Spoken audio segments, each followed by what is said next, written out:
So I ended up disintegrating the micro switch really carefully because I wanted to prevent me from potentially damaging the internal layers. So I cut it up on top and then soldered it up from the other side, which is a lot safer route to do. Just see now, I just got to touch up this one hole. You will need to definitely use solder flux and definitely solder wick because there's nothing left on these legs to work with, which makes the soldering really difficult. Okay.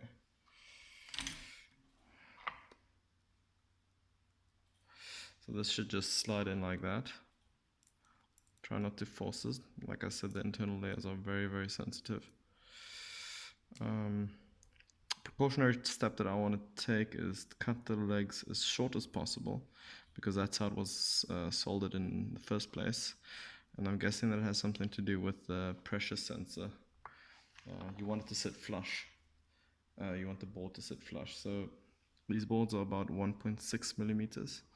So you literally cut it so there's nothing left of the leg. It just looks through. Okay, so now we're left with that. And let's stick it in there again. Make sure nothing sticks through the other side. Yeah, it's perfect.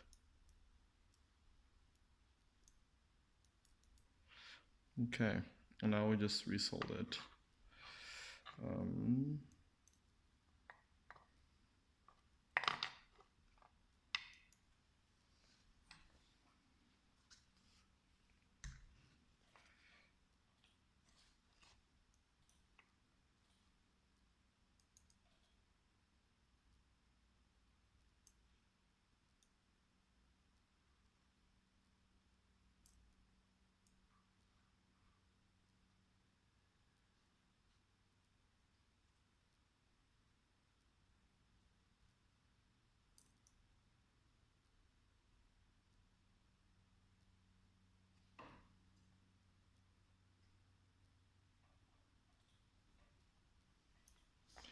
Okay, and there we go. Last test we can do is we can take a multimeter and just make sure that the connections are actually connected. For those of you that don't know, a micro switch normally has a normally open, normally closed, and a common, which means that the common should be connected.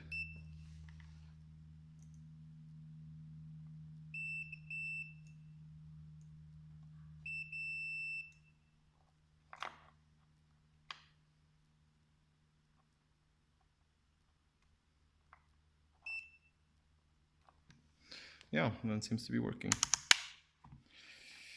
So there we go.